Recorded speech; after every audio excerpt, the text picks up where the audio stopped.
Hey guys, excuse me. Hey guys, so today we're going to continue electrical shows and talk about I like to properly test connectors, well, check them, and what I don't like about them. So, let's get started. If you watched one of my previous videos, you'll recognize this black case and its contents. Well,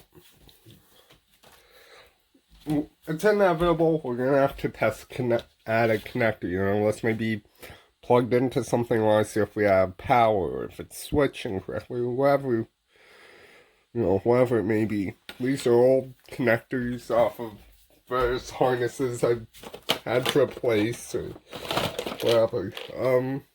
The most common tool for me is my back probes and my leads. These leads here with the banana on both sides. So, we all have seen these.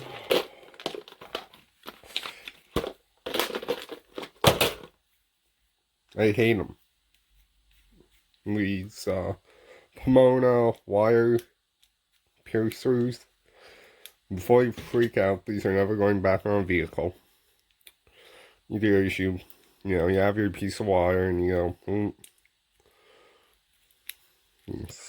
go, pull that back, put that in there, let it go, and tighten it down, right? And you take your meter lead and boom, plug it in, boom, you're testing that wire. Well, the problem with that is what you've just done.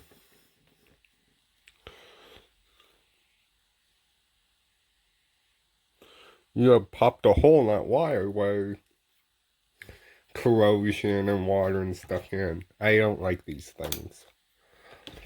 The way I would like to test the connector is back probing.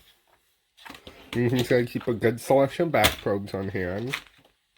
We'll use red and black because how we're bound. This is a Ford connector. These are Toyota connectors. You can see both of these have weather or seals in the back of some kind. Simply put this right between the wire and the weather seal, and you'll feel for it, and you slide in and touch that terminal. So I missed it on that one. There we go. See, I'm bombed out against the terminal. And you can simply test right off there. Alright, same with these. Slide in. There, on the terminal. And, usually this would be on the vehicle. That's why I keep different angle ones, so if it's, like this, I can reach it. If it's like that, well. And then I just can simply take my test leads. These are Aid Tech. And plug them in. And plug these into my meter, and I can test that connector. Alright guys, I don't know where we were. I had to take a phone call, but we're probably talking about backwelding wires and why I prefer it. And piercing, because piercing you get corrosion and all kinds of stuff. I think I went over that. Nice thing about back probe is it can still be connected, and you can cycle something or actuate something and see what the meeting on your reader. There it is. Reading on your meter. Nah, forget it, I'm not editing that out. These back probes are made by Calvan Tools. So, I like that set. The other option is front probing. That's what all these connectors are here. If I can find the two that are correct, which will probably be these 2. I don't know what that one is. I might have broke one or something. Whoops. Ow, my knees. Oh, this video was interesting. I really should have had these ahead of time.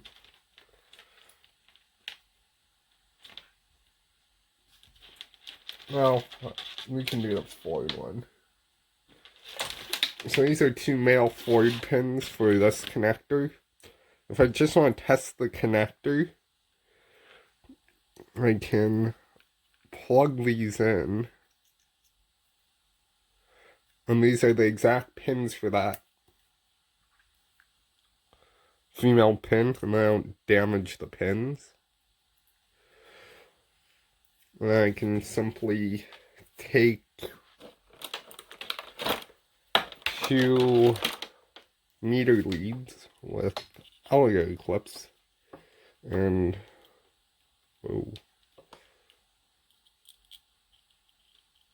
clip them on and plug this into my meter or power probe. Oh, you can also front probe a connector.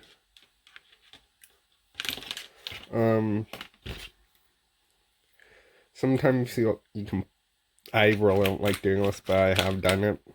If it's a real deep weather seal that you can't reach, you have to pull the weather seal out, you can do that, but right there's the back of that connector. And just back probe it. These 2 here are the first back probes I bought, and they're great. They're made by Electronic Specialties. They're a flexible back probe. So, there's that.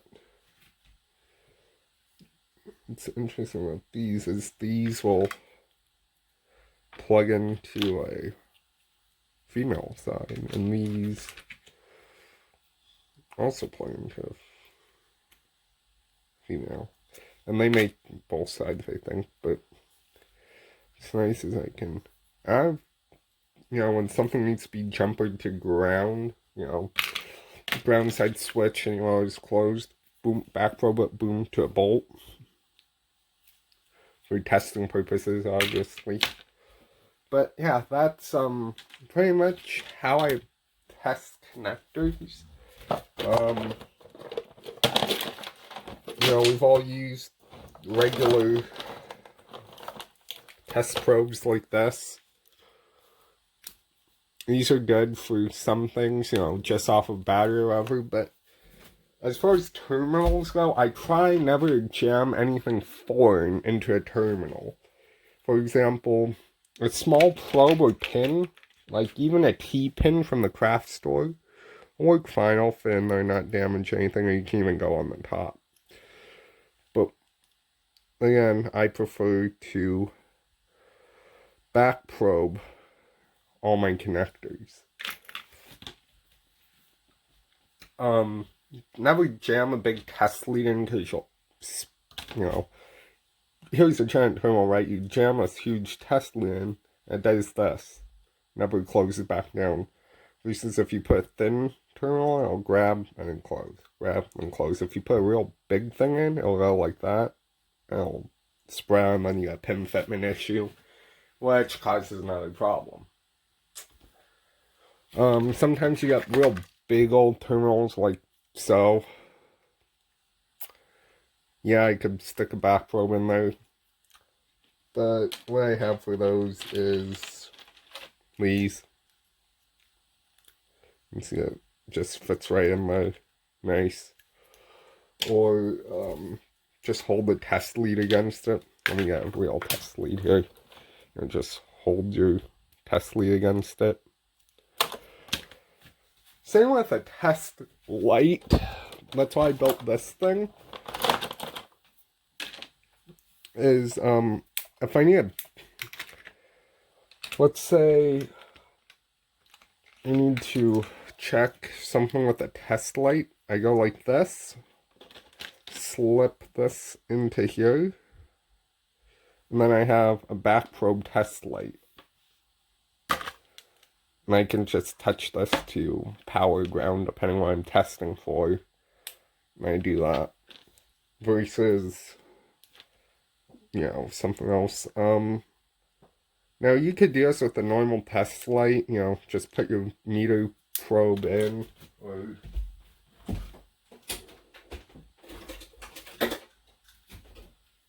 back probe pin in.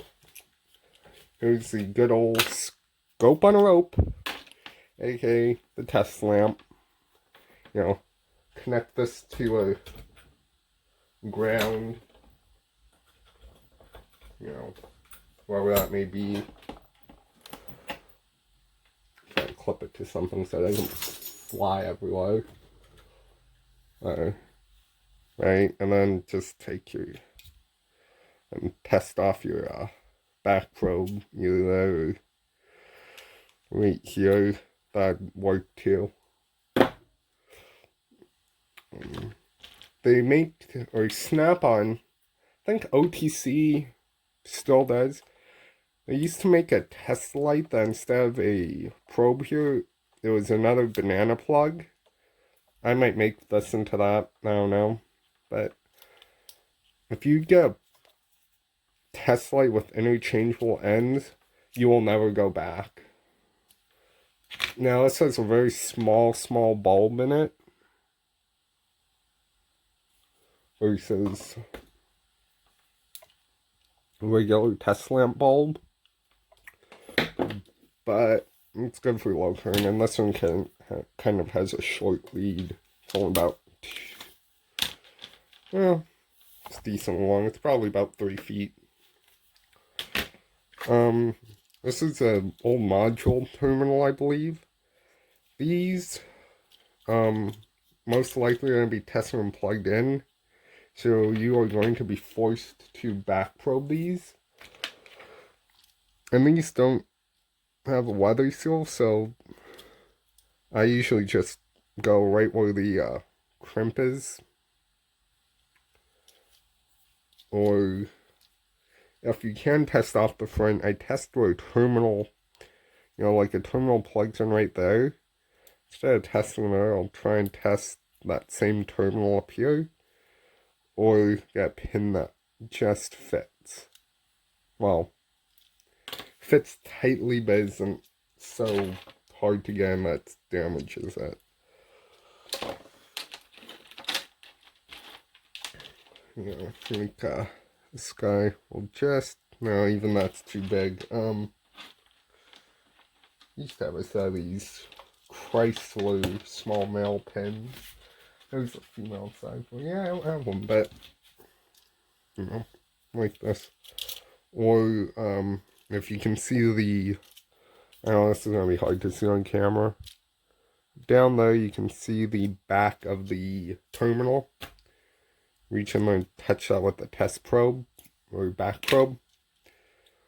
But whatever you do, don't pierce wires. I know people will say use electrical tape. I don't like electrical tape, liquid electrical tape. This video is right, I guess half of the video is around 9 minutes. It's gonna be a long video. Yeah, but even this is a test lamp I built. These are a regular bulb, but it has 2 pins sewn on the pins sewn, sewing pins soldered onto the other end. And for the same reason of, I can then back probe a connector and check it that way.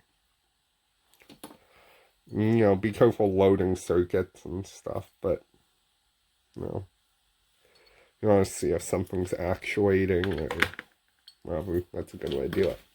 Anyway, this video is probably long enough. It's probably over 12 minutes. So, thanks for watching. Comment down below what tips and tricks you use for electrical testing, what your favorite methods are, and I will see you in the next video. Bye!